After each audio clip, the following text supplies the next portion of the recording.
Are you running the slides?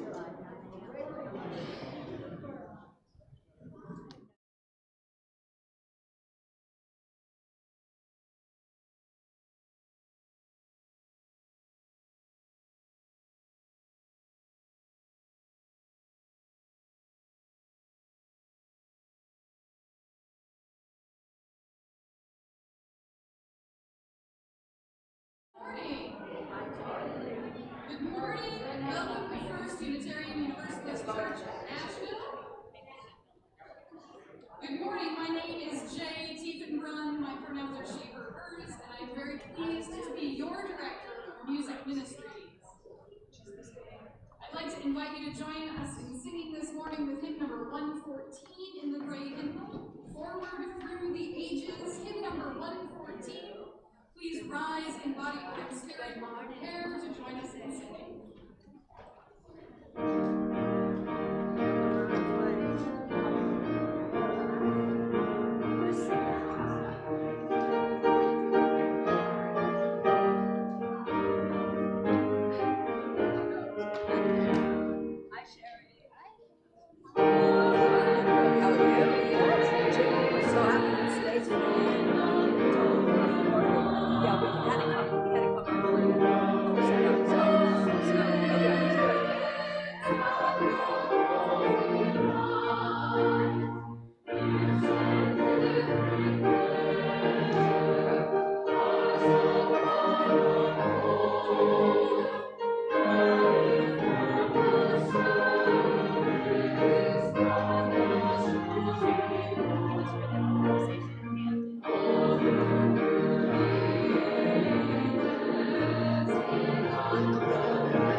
Number 354.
Good morning. Please take a moment to greet each other.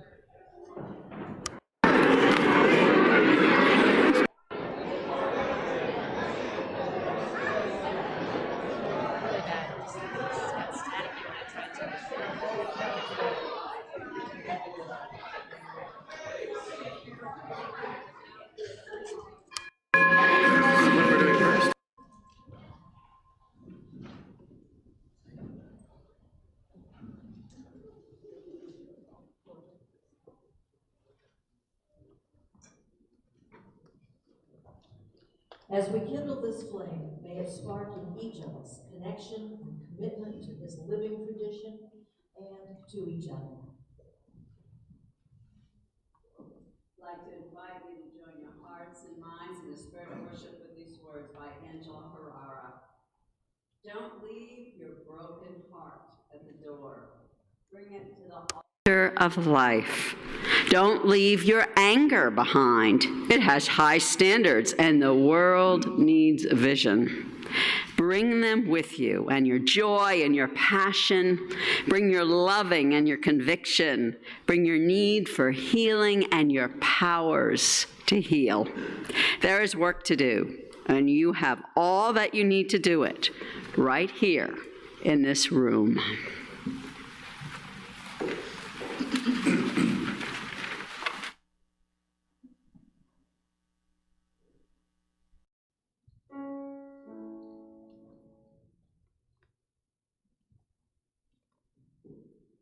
Shall be known by the company we keep, by the ones who circle round to tend these fires. We shall be known by the ones who sow and reap the seeds of change and life from deep within the earth. It is time now. It is time now that we thrive. It is time we lead ourselves into the well.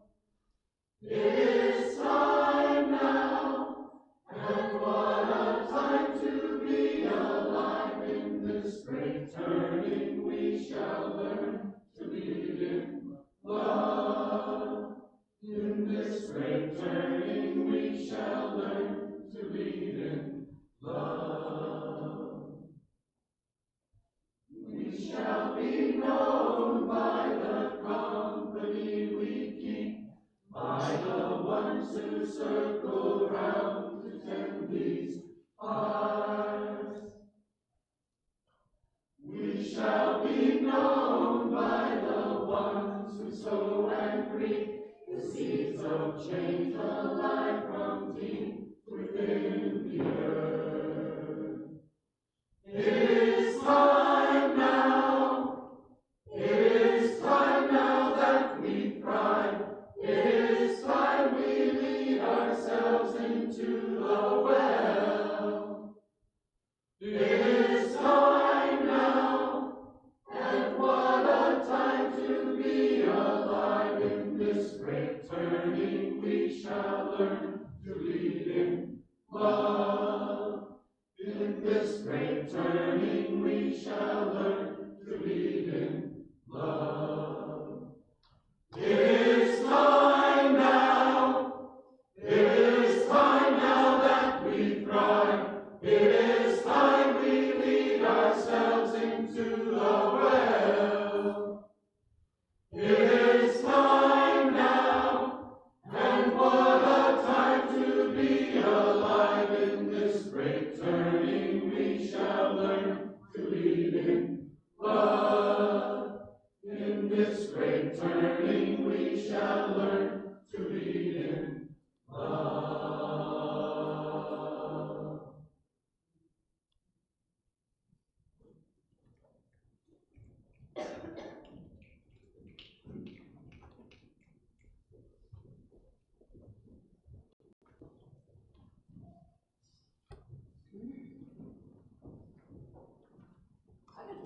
Week like that. Once upon a time, this is a true story, Henry was sick of living in town. He wanted to build his own little tiny house out in the woods and get away from those people. He really liked the woods. He just wanted to wander around all day, think a lot, play a lot, maybe fish a little, and maybe write a little. But he had no place to build a little tiny house. Now, at that time, he was living with his good friends, Lydia and Ralph. And Lydia and Ralph knew he wanted to build this house. So one day, they said, "We have good news for you, Henry. We just bought a woodlot outside of town. It's not that far. You can walk easily. But, and it's right by the pond. And you can build your tiny house there. You can even use the trees there, chop some of them down." So Henry was very excited. He borrowed an axe, of course, because he didn't have one. And he walked out to the woodlot and he chopped down 12 trees. Well, they were kind of hard to lift him up, so his brother came out. He was really close to town and helped him start building the house. Of course, he had to borrow. What else did he have to borrow to build a house? What do you think? Hammer? Saw? Nails? Yeah, he had to borrow a lot of stuff. I think he paid for the nails because he helped Lydia grow her garden and her chickens, helped her with the chickens. So I think she paid her, and he actually got to buy the nails. So he built his house, and it was 10 by 15, which is about, it would fit in this up here where the choir is. And there was just enough room in it for, let's see, he had his bed. He had a writing desk because he wanted to write. And he had one table and 3 chairs. And when his friends came by, they said, "Why do you have 3 chairs?" He said, "Well, 1 is for solitude, 2 is for friendship, and 3 is for society." And indeed, he used those chairs just for that. Some days he spent all day alone in the woods. Oh, he loved those days. Like Louisa May Alcott, come and join him. They all wandered around the woods. They had a wonderful time. And then he'd go back and sit there all alone in rich solitude. And he'd write down all the marvelous things he saw growing or flying or swimming or crawling that day. Some days, he would get a visit. His very good Lydia would come, sometimes with eggs from the chickens that he helped hatch, but sometimes even better, she would bring a pie that she made, and they would just sit and talk for hours. Lydia and he became as close as brother and sister. So 2 chairs for friendship. And sometimes his mother would with friends. Now, his mother, Cynthia, she kind of organized the whole town. She was the organizer of the Abolition Society. She was the organizer of all the charity societies that make sure people around got fed. And so she would come and often bring a friend. And they really roped Henry into a lot of not just talking, because they like to do things. And matter of fact, while he was living in his little house, he got arrested once when he went into town because he wasn't paying his taxes because he didn't want to support the war against Mexico. That was all really society's fault. His mother and her friends sitting in those other 2 chairs. They did get together and bail him out, though, the next day. He was only in one night. So they got him in trouble and they helped him out. It was great. Okay, so for 2 years, Henry lived in his little house, and he loved it. But after 2 years, he realized that it didn't matter where he lived. Wherever he lived, he could have 3 chairs, 1 for solitude, 2 for friendship, and 3 for society. And he did that the rest of his life, far away, traveling, or living in town. And so ends my story, and we're going to sing the Children to Church School with us on the inside back cover of the gray hymnal.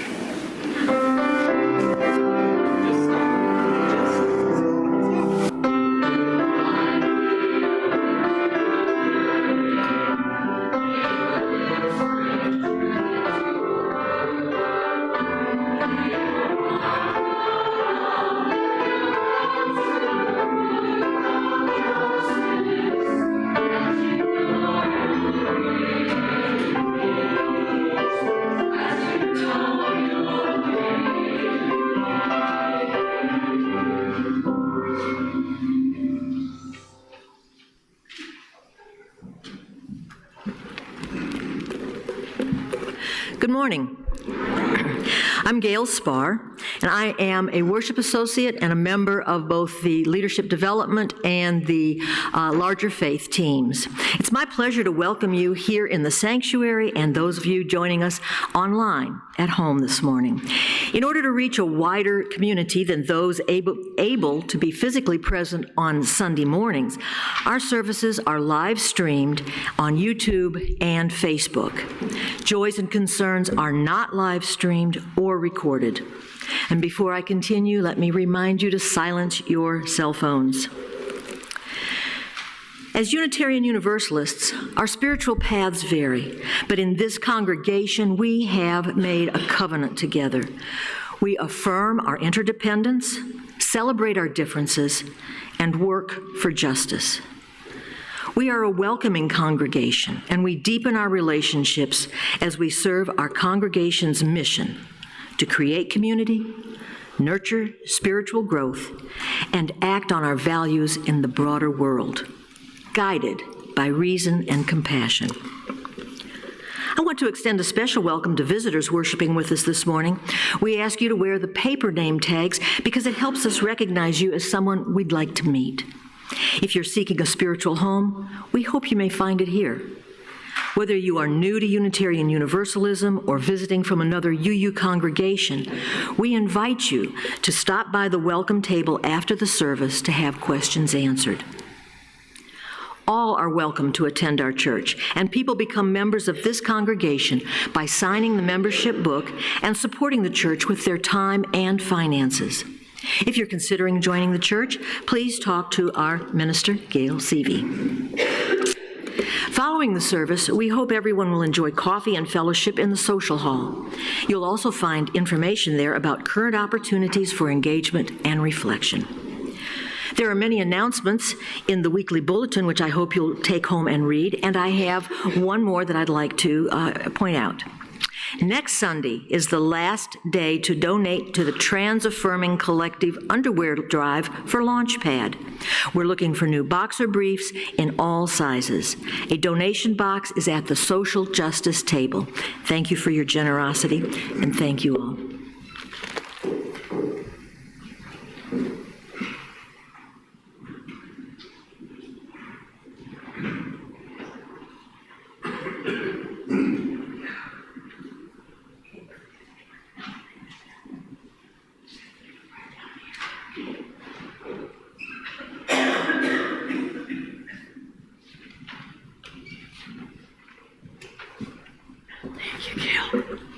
Good morning.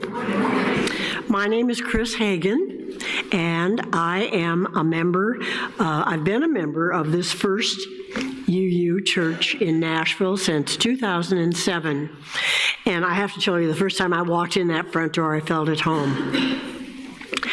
I went online and checked out this beautiful church as soon as I knew I was moving here from California. And the members of my Unitarian Universalist Fellowship in Orange County, California, were very skeptical. They said, you're going to run into right-wing rednecks, you know.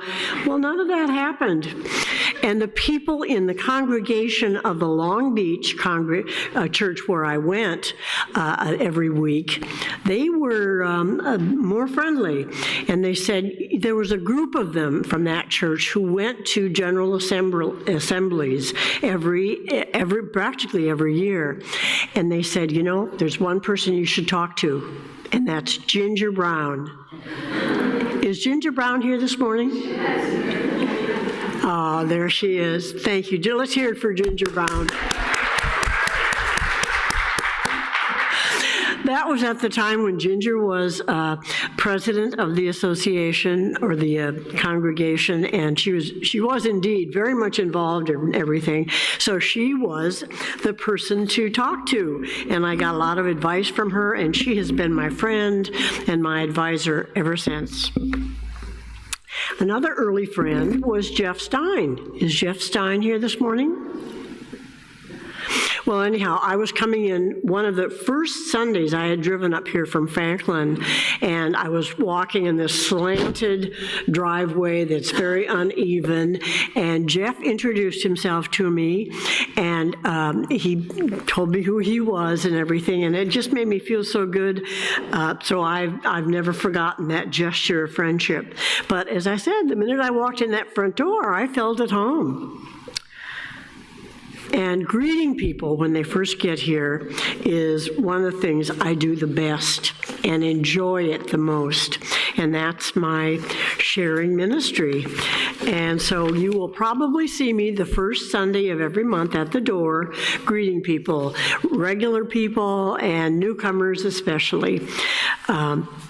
So that's one of the ways I feel that you get to know people the best is by talking to them, you know, one-on-one when they first come here.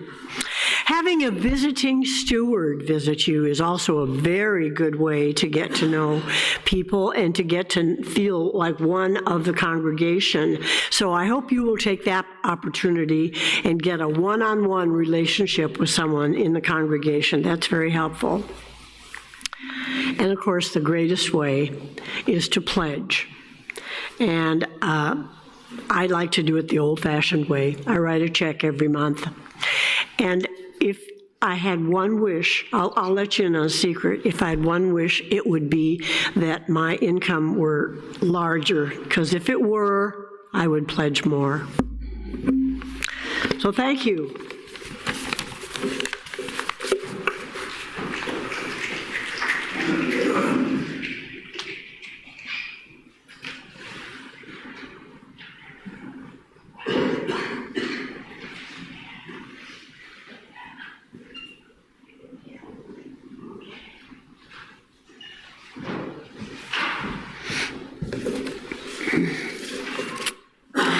This time, I'd like to invite everyone to take a deep breath. Bring themselves more fully present to this sacred space, to this gathered community, and to yourself.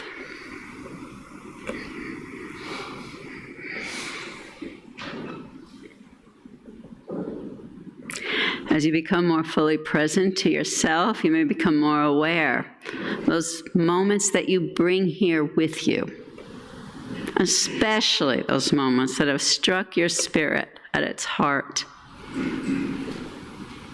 If any of you have such a profound joy, sorrow, or concern you'd like to make more present to this gathered community, you're invited to do so. Our lay minister this morning, Gloria Ballard, has these stones here, which you're invited to place to mark your joy or concern in this water that symbolizes our gathered community. And if you would like Gloria or me to read of that joy or concern, there's yellow slips of paper in your pew, and you can write it out as legibly as possible, please, and hand it to me when you place the stone.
I ask you to hold these kind of a joy and these concerns and sorrows, as well as all those that lie unspoken in your hearts and minds, in the spirit of prayer. And this prayer is by Gordon McKeeman.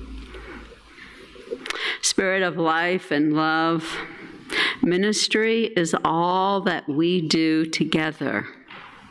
Ministry is that quality of being in community that affirms human dignity, beckons forth hidden possibilities, invites us into deeper, more constant, reverent relationships, and carries forward our heritage of hope and liberation.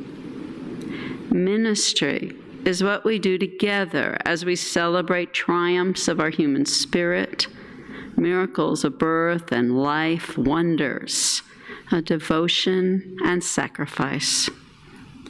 Ministry is what we do together with one another in terror and torment, in grief, in misery and pain, enabling us in the presence of death to say yes to life.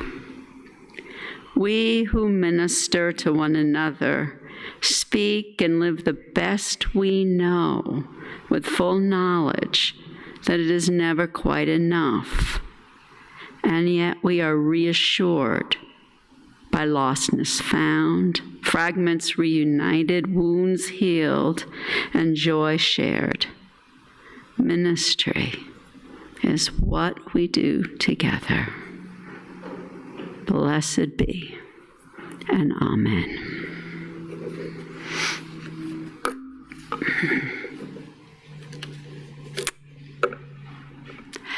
At this time, our offering will be received.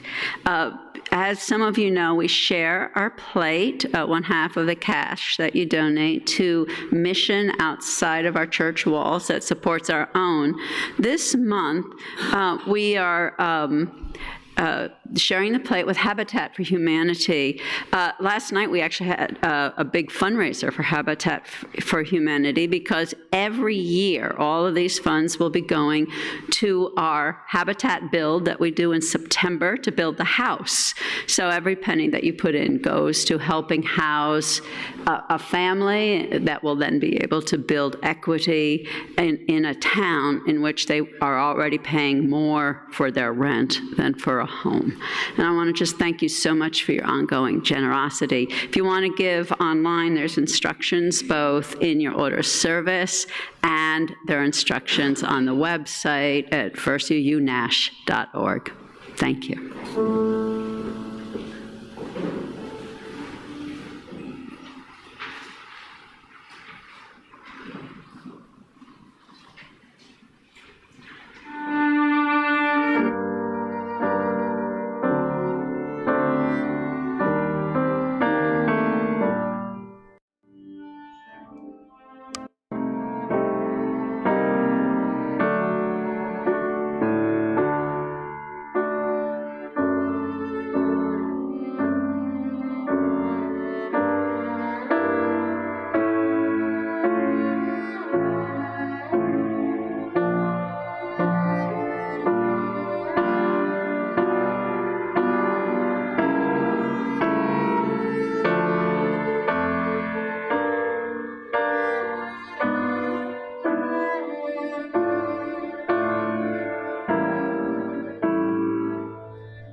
This morning's reading is called Beyond Billiard Balls, and it's from Congregational Leadership in Anxious Times, Being Calm and Courageous No Matter What, by Peter L. Steinecke.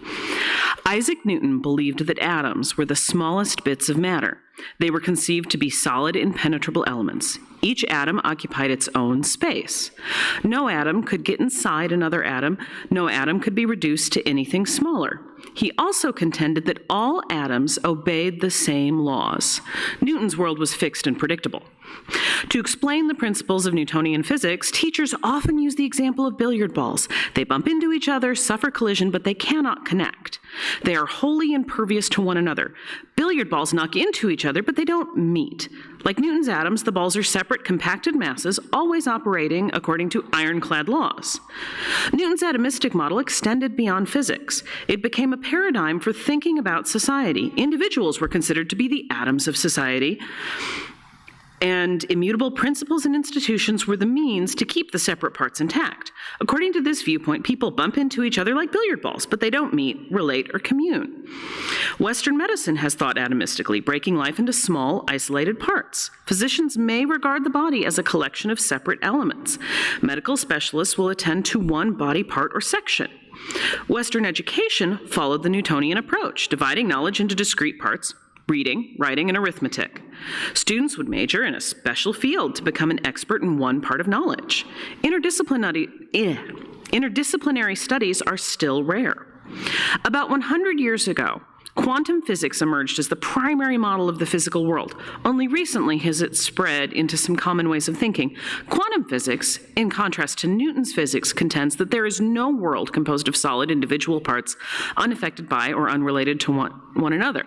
Physicist David Bohm called atomism the virus of fragmentation. He regarded the idea of fragments and separate isolated entities as an illusion. When scientists sought to discover the smallest elements, they found particles that were smaller than atoms. These particles became so small that there were no particles, only relationships. Subatomic particles can only come into being because of the presence of other particles. Elementary particles are, in essence, a set of relationships. They behave as if there is some communication between them. An invisible web of information, a community of coded messages, lies at the core of life. So you will never find a lonesome lepton or a do-it-yourself quark, or, adapting 17th century writer John Donne's words, no photon is an island. What is true in the world of physics has counterparts in the world of biology. Neurosurgeon Frank Vertosik Jr. argues that most living things operate according to the same general model, a network. Examples of living networks are ant colonies, immune systems, and brains. The genius of life, therefore, is that life is built of small, discrete things that are connected and interactive. Everything is connected to everything else. The parts are dependent on one another and mutually affect each other.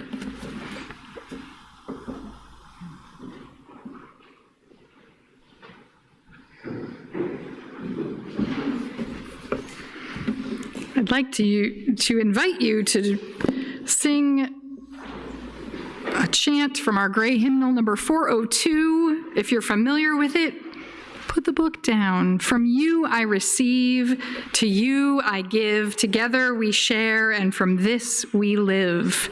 Number 402.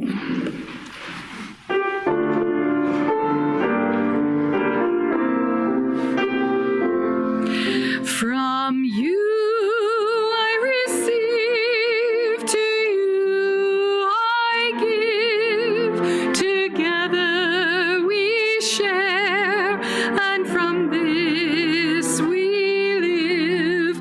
From you I receive, to you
often, when we talk about shared ministry and authority, the general thesis is that when those to whom our congregation has granted authority are out in the world doing their work, we are with them as a foundation of and support for their work. I felt this myself when I represented the congregation in interfaith social justice contexts. Knowing that I am a part of this sacred network gives me strength to embody an authority I might otherwise struggle to use. But for me, shared ministry is more than that. It's what I feel when I disagree with someone in a meeting, but thanks to a covenant we have co-authored, we are able to stay in relationship. Or my relationship with those I wouldn't be connected to at all except for the big tent of relationship created by the church and our shared mission. I feel it when I'm singing in the choir and I look out and see the people who are indifferent to music holding space for those who are deeply moved. Please join me in the spirit of silence and reflect on your experiences of shared ministry. And maybe, if silence isn't your thing, holding silence for those who need it is in itself participating in our shared ministry.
A little more than 20 years ago, I had the opportunity to do a management internship.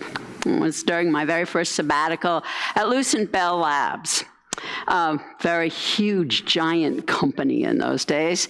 And there I really learned about both billiard balls and corks from people who knew which was which and when to use which one. So let me tell you a little about it. When I first got there, it was really overwhelming. I had never worked in a for-profit organization in my life. Museums, public schools, churches, that was my life. So it was really interesting, and it was huge. It had a campus of about 20 buildings that were all bigger than football fields each.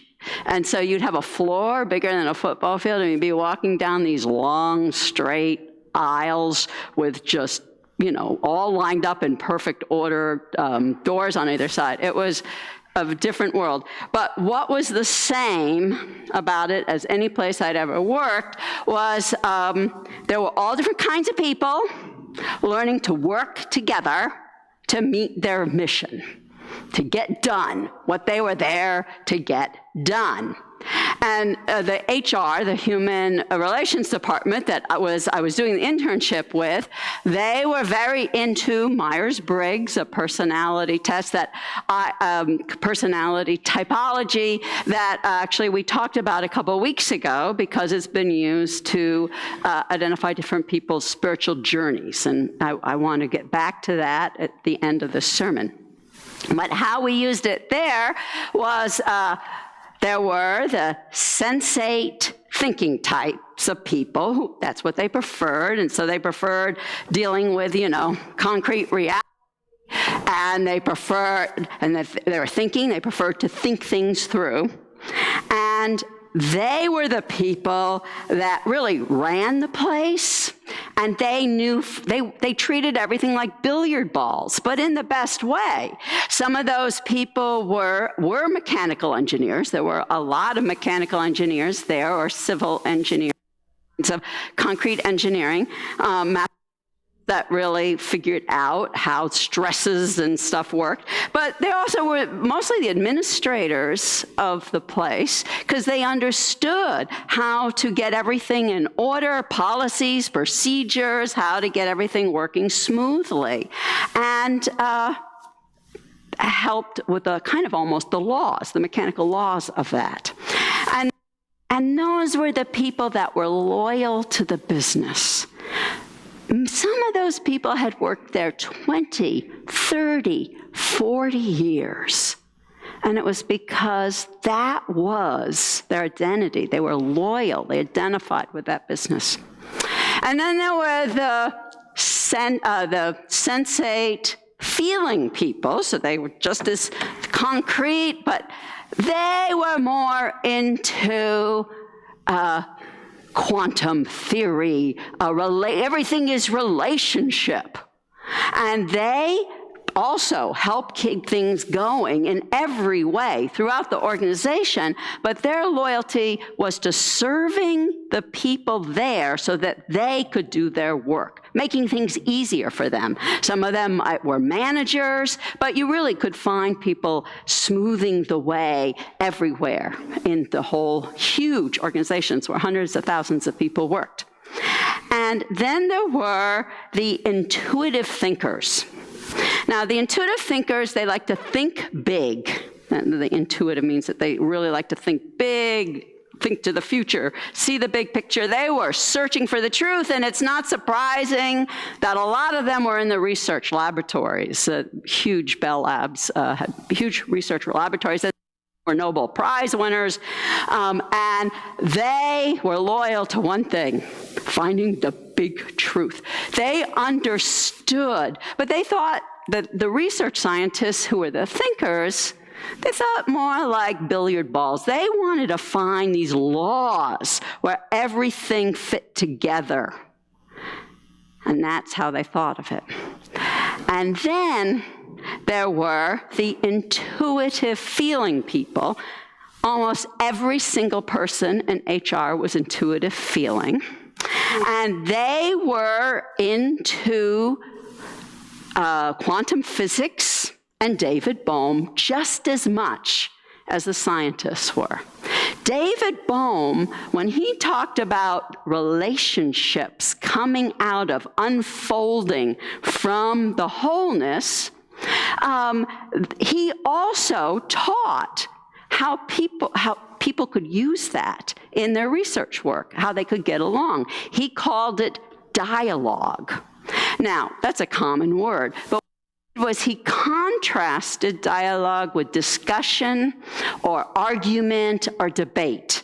You know, when you say the word discussion, that he said, well, that comes from percussion, about, banging on things. So, yes, we can do that beautifully, as Holling does, banging on things. But but he saw that as a billiard ball kind of thing. And so dialogue is when we're listening to, each of us is listening to everything that everybody carefully, a lot of listening, speaking the truth, and being unattached to outcome as we do that. And so a lot of what we did in building management teams was through this dialogue. And it was considered in that atmosphere to be that which co-creates both good working relationships, but also good science. So authority was pretty simple idea at a big corporation like that. Everybody was authorized by policy and procedure and corporate charters and job descriptions to do very specific things. And, it might be not that specific in that, you're supposed to create the next generation of science, but they knew that was their job. They were authorized to do it. They knew what their authority was, mostly because they had all those great sensate people with the billiard balls. Religious authority, not so simple, is it? happened when I got back to church is I had to really think about, we knew for dialogue, we could do that really well. But how do you share ministry? How do you share authority? Is always the question. And that comes from a history that I've tried to refer to briefly during several times. But you know that most religious traditions have some kind of theology or philosophy and some kind of governance or way for people to do things together. And so if you have a very top-down hierarchy where you give a lot of authority to, let's say, a god or to an idea that everyone thinks about, a scripture, then you usually have, that the highest authority. Then you have the priests, or let's say a pope who could stand for that, and then you might have priests, and then you might have the people who depend on the priests to get up there. So there's kind of a hierarchy of authority. But if you have, let's say, a religion like Buddhism, in which a lot of the philosophy is based on teaching for individuals to reach enlightenment, you'll find quite a variety of governances that are very local. As you go throughout the world, Buddhism has self-created, very locally, very different kinds of governances. So the authority is quite amorphous but because people need to figure out how to work together, they have to figure out how they're going to govern each other, right? How they're going to work together. So our here has evolved from the Protestant idea that there was an authoritative scripture that taught us that we were all the priesthood and prophethood of believers. So there was this understanding by working together, and that each one of us had a ministry that we were born to. We didn't know, our job was to discover that.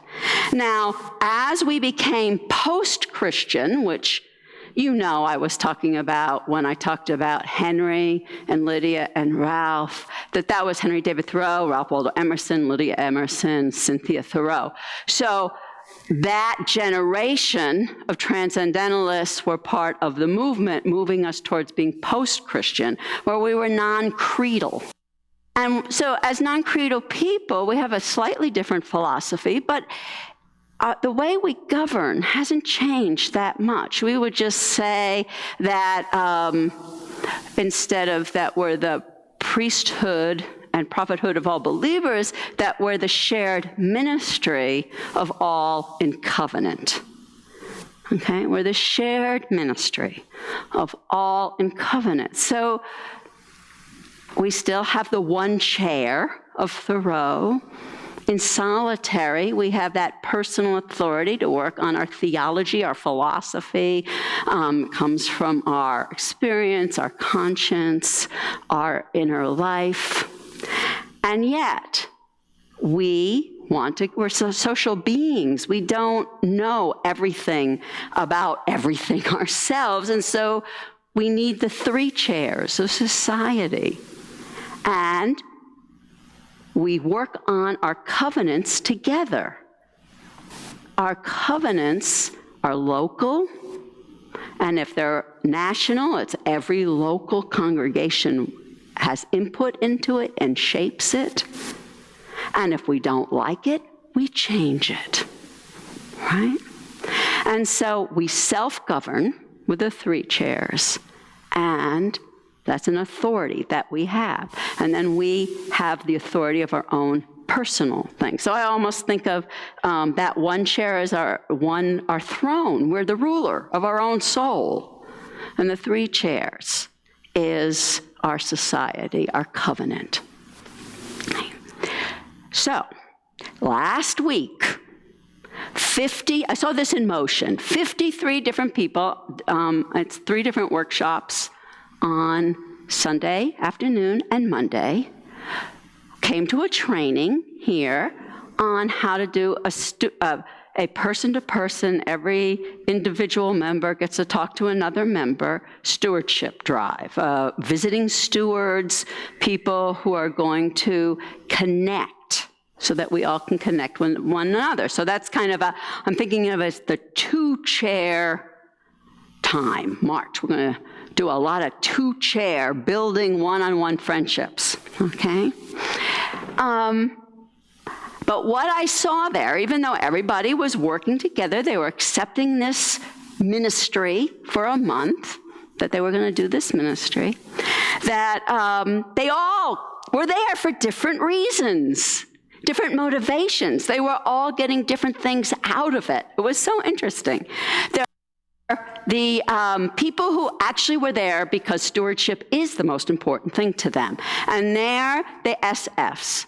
STs. The STs, the people who are sensate thinking people, they know that somebody's got to build the chair, somebody has to take care of the chair, and that somebody has to make sure there's a little cabin around it to keep out the rain. Okay? Those people want to do stewardship, to take care of things, is their passion. And thank goodness some of them were there. But not all of us were there for that reason. So the people who were sensate, feeling people there, were there because it was an opportunity to be of service. They cared. They actually were looking forward to sitting one-on-one and talking to people because they really believe that it's building relationships is how we learn to serve each other. Some of the people were like, oh, I have to actually talk to somebody? That's a little scary. But no, they were all in on that. But they knew it was a service to the whole church. And so they felt really motivated to do it. And then there was the intuitive thinkers. Now, the intuitive thinkers, I can imagine, I'm not one of those, but I can imagine they had to think through being there. All right, so this church supports my quest for search and meaning, which is really important to me. So I really believe that there is this idea of justice that we're going to try to live. And so it's really just fair for me to be a part of helping this church support. It's taking care of itself, or else I wouldn't be able to do that search. So I think they have to go through a little thinking, but they were there because it was the just thing to do. And then there were people like me who are the intuitive feeling people. And we're there because we just want everybody to get along. We have this vision in the distance of the beloved community. And we know that if there's a good process and people are together in dialogue, a good process, then we can someday get there. So we do, like, as one person said, I'll go, who I think is that, who has that spiritual journey, I think there's, they said, I'll go anywhere where we get to actually talk to each other, because it was the process that was important to them. So we were all sharing the same ministry, each with our different gifts, each with our different personalities. So you see that every day in every way. You see that on Sunday morning in this church where we give and receive in different ways. Last night at the fundraiser, we had people for Habitat cooking, setting up an art auction, people who brought the stuff, people who hung it, people who kept track of what people were doing, people who ate, people who sang music, played instruments, and people who listened, shared ministry so that we can minister to the wider community with housing. I mean, it's so layered. You give money, that's part of the shared ministry. So today, and was saying that our religious authority comes from having 3 chairs, 1 chair for solitude, your authority, 2 chairs for friendship, to build relationships, 3 chairs for self-governance. May it be so as you all share your ministry.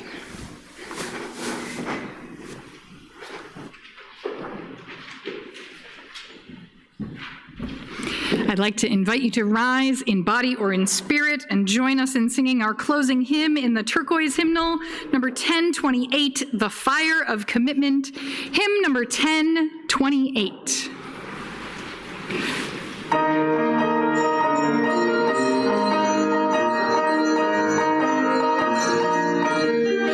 From the light of days remembered lives a beacon bright and clear, guiding hands and hearts and spirits into faith set free from fear. When the fire of commitment sets our heart and soul ablaze, when our hunger and our passion meet to call us on our way, when we live with deep assurance of the flame that burns within, then our promise finds fulfillment and our future can begin.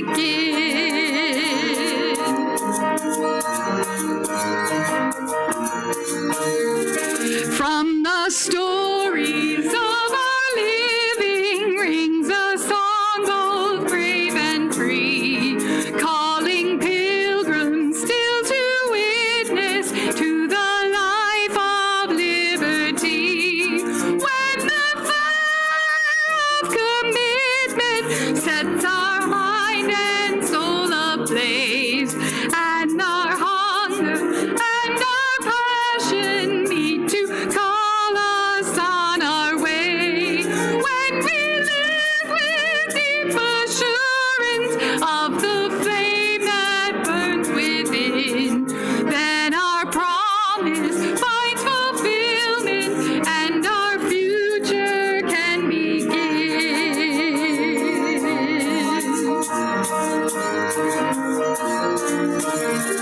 From the dreams of youthful visions comes a new prophetic voice, which demands a deeper justice brought by our first choice. When the fire of commitment sets our mind and soul ablaze, when our hunger and our passion meet to call us on our way, when we live with deep assurance of the flame that burns within, then our promise finds fulfillment and our future can begin.